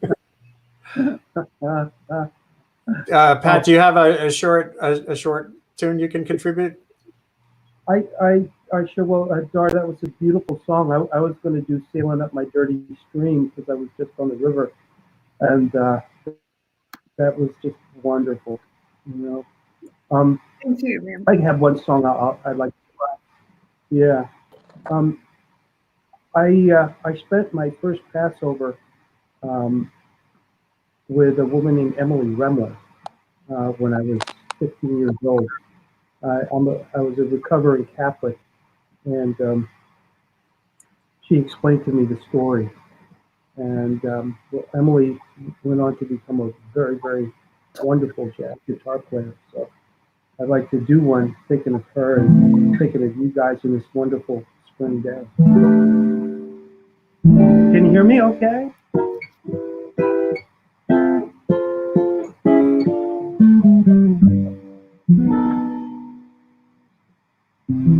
Two by Holy Carmichael. Skylark, have you anything to say to me? Won't you tell me where I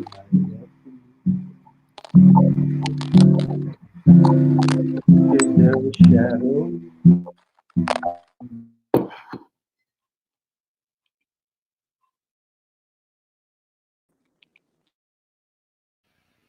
We are having some connectivity problems. Pat? Skylark, such a beautiful song. I know. Well, we're doing the best we can here, folks out there. Let's see. Vince, can you let's see if you're back with us. You have to unmute yourself though again. I can't do it from here. Let's see. David, what was the tune that you had queued up? I just wanted everyone to sing the Hard Times Come Again No More. The chorus is such a beautiful chorus for everyone to sing along. And I think everyone out there listening to this knows it. And it's just, here's a song from 1854 that's as current today as it was, when Foster first wrote it. So, I'd like to sing that with everybody if everybody's ready for it. Well, we will sing along while we're muted. Let us pause in life's pleasure and count its many tears, while we all sup sorrow with the poor. There's a song that will linger forever. Oh, hard times come no more. While we seek mirth and beauty and music light and gay, there are frail forms fainting at the door. Though their voices are silent, their pleading looks will say, oh, hard times come again no more. 'Tis the song, the sigh of the weary. Hard times come again no more. Many days you have lingered around my cabin door. Oh, hard times come again no more. There's a pale sorrow maiden who toils her life away, with a worn heart whose better days are o'er. Though her voice would be merry, 'tis sighing all the day. Oh, hard times come again no more. 'Tis the song, the sigh of the weary. Hard times come again no more. Many days you have lingered around my cabin door. Oh, hard times come again no more. 'Tis a sigh that is wafted across the troubled wave. 'Tis a wail that is heard upon the shore. 'Tis the dirge that is murmured around the lonely grave. Oh, hard times come again no more. 'Tis the song, the sigh of the weary. Hard times come again no more. Many days you have lingered around my cabin door. Oh, hard times come again no more. Oh, hard times come again no more. Oh, hard times come again no more. Absolutely gorgeous. What a perfect song. And as you said, history has these cycles, and hard times have come again always. And it's up to each of us. So that image of them digging the mass graves on the Pauper's Island in New York to bury the dead who have no names, the undocumented workers who are dying. This is a time of mass mourning, and we have to mourn. You have to mourn to get through it. We don't want to walk away from that very important holy act of mourning. The thing that I really think, a friend of mine had cancer in 2010, and it was during that big leak in the Gulf of Mexico, and he said, for all that I'm suffering, it's amazing how much suffering we visit on each other. Isn't there enough suffering without the suffering that we visit on each other as humans? And that, I think, is the thing that has been so immediate in this quarantine, is to see how much people are suffering because of the actions of other humans beyond the virus.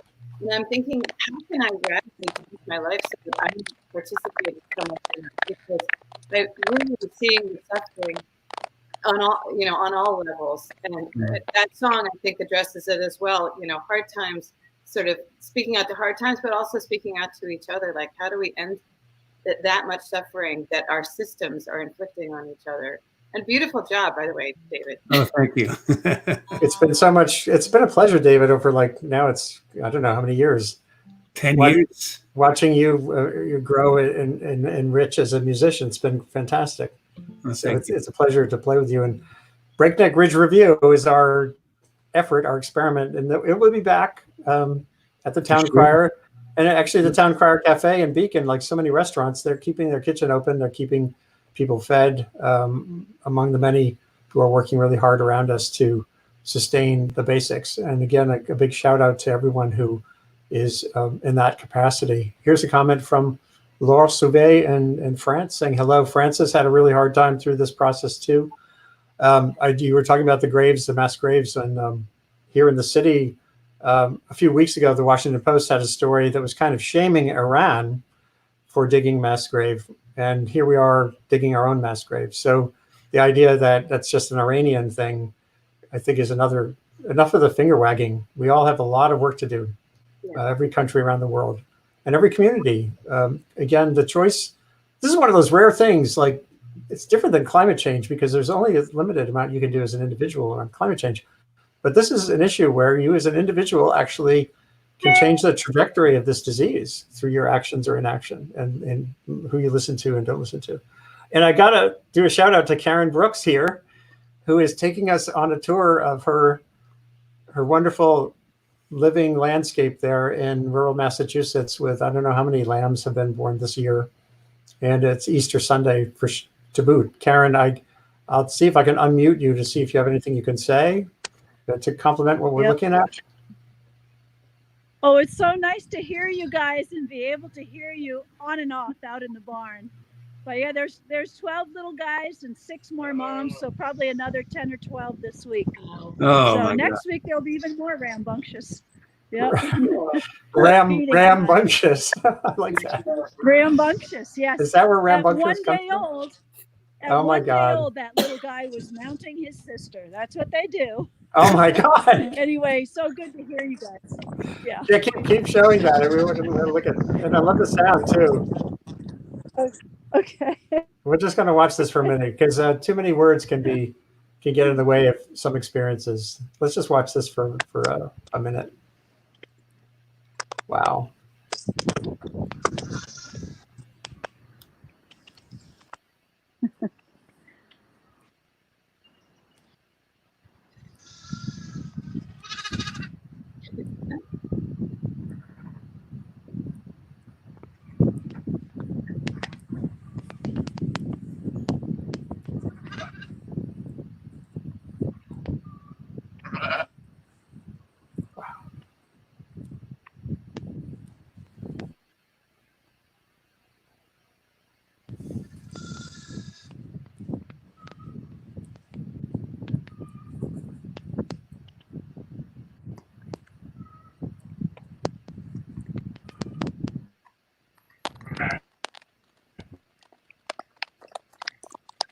That's wonderful.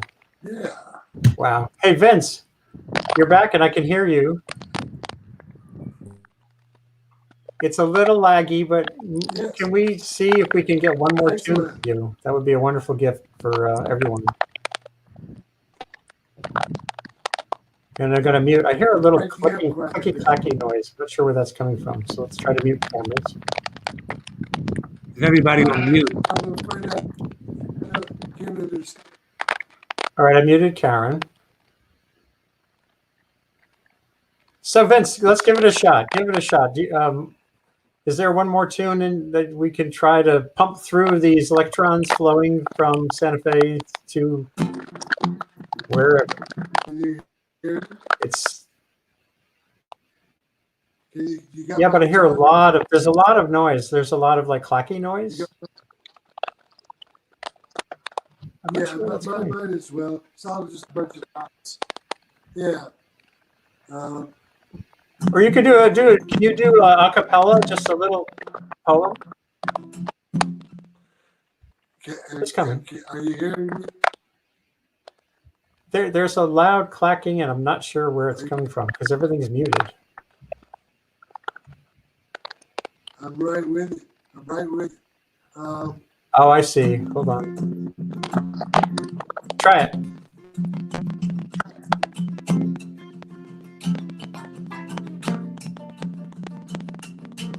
Do you ever stand your ground? Do you hear a different drum? Can you catch a falling star? Do you ever change your mind? Do you ever bend a fence? Do you ever bend the ranch? Do you ever rodeo? Do you ever let the pony run? Yeah, yeah, yeah. Whoa, yeah. Are you ever lost in space? Do you ever roll the dice? Do you get the lucky breaks? Do you ever rescue bugs? Do you ever give blood? Do you ever give a shit? Would you ever give it all away? Yeah, yeah, yeah. Oh, yeah.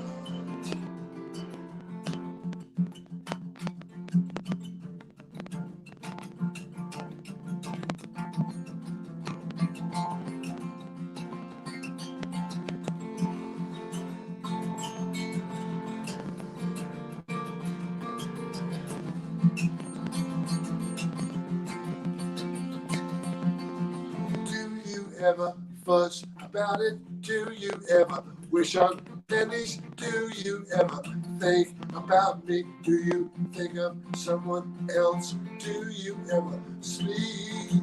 Do you ever dream? Do you ever lay still? Do you ever break down? Do you ever go to pieces? Do you ever go off the deep end when you slip and fall? Do you remember why you came here in the first place? Yeah, yeah, yeah. Oh, yeah.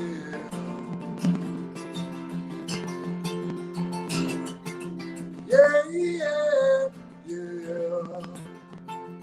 Oh, yeah.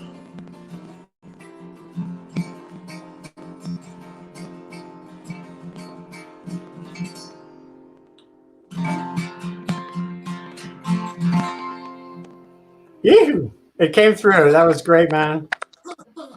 So we've drawn to the end of this program. I'll call it a show, whatever it is, webcast. Webcast is kind of, what does that mean? And we're still hearing mysterious clicking, but it's just from the gods, the internet gods. I'm going to conclude with a little, hey, Karen, I'd love to keep seeing the sheep one more time. It's good to see your face as well. Hold on, I want to, let's just say, thank you to Karen too, and to Patrick Jones. Patrick, I can't get you back on. Emil Alzamora, our sculptor in residence. And I'm going to start, and earlier Chuck Lavelle, of course, and Joseph Pupe from Zambia, Dar Williams from right here in the Hudson Valley, David Ross, Rick and Donna Nestler, Vince Bell, and the bunch of sheep. And I'm going to just read this thing I try to read at the end to just explain what this is about.